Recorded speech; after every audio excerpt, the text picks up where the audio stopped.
ஆண்டவராகிய இயேசு கிறிஸ்துவின் இனிய நாமத்தில் உங்களை சாட்சிகளின் சாட்சி பகுதிக்கு அன்புடன் வரவேற்கிறேன். இன்று நாம் சாட்சிகளின் சாட்சி பகுதியில் பார்க்கவிருப்பது புனித பவுல்.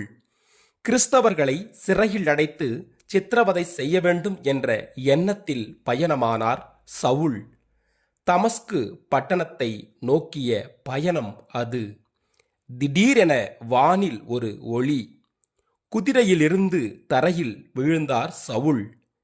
சிறிது நேர மௌனத்திற்கு பிறகு ஓர் அன்பான குரல், சவுலே, சவுலே, ஏன் என்னை துன்பப்படுத்துகிறாய் என்ற சத்தம் கேட்டது.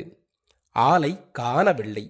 ஆண்டவரே, நீர் யார் என சவுல் கேட்க, நீ துன்புறுத்தும் இயேசு நானே என்ற பதில் கிடைத்தவுடன் கதி கலங்கி போனார். தன் தீய வழிகளை விட்டு கிறிஸ்துவின் பணிக்கு தன்னை அர்ப்பணித்தார். இந்நிகழ்ச்சியால் சவுல் மறைந்தார், பவுல் பிறந்தார்.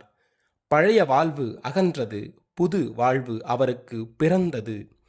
தனது மனமாற்ற நிகழ்வுக்கு பின் இயேசுவை மேசியா என அனைவருக்கும் எடுத்துக்கூற ஆரம்பித்தார் பவுல். இதனால் யூதர்கள் பவுலை கொல்ல வகை தேடினார்கள். எனினும் பல இடங்களுக்கு துணிகரமாகச் சென்று நற்செய்தியை பிரசங்கித்தார் பவுல். 3 மிஷனரி பயணங்களை மேற்கொண்டார். இயேசுவின் சீடர்கள் இவருக்கு உறுதுணையாக இருந்தனர். இவர் அனுபவித்த கொடுமைகளோ ஏராளம் ஏராளம். கிறிஸ்து தன்னில் வாழ்வதாகவே உணர்ந்த இவர் பல கடிதங்களை திருச்சபை மக்களுக்கு எழுதினார். அவற்றில் 13 கடிதங்கள் பரிசுத்த வேதாகமத்தில் இடம்பெற்றுள்ளது குறிப்பிடத்தக்கது. பவுல் தனது நிருபங்களின் மூலம் இன்றும் வாழ்கின்றார் என்பது உண்மையாகும். ஆயிரக்கணக்கானோர் இவரால் ரட்சிக்கப்பட்டு கிறிஸ்துவின் மந்தையில் இணைந்தனர். உபத்திரவங்கள் மத்தியிலும் உண்மையாக கிறிஸ்துவை பின்பற்றிய இவர் பல முறை சிறை தண்டனை பெற்று இறுதியில் தலை வெட்டப்பட்டு ஆண்டவராகிய இயேசு கிறிஸ்துவுக்கு இரத்த சாட்சியாக இருந்தார்.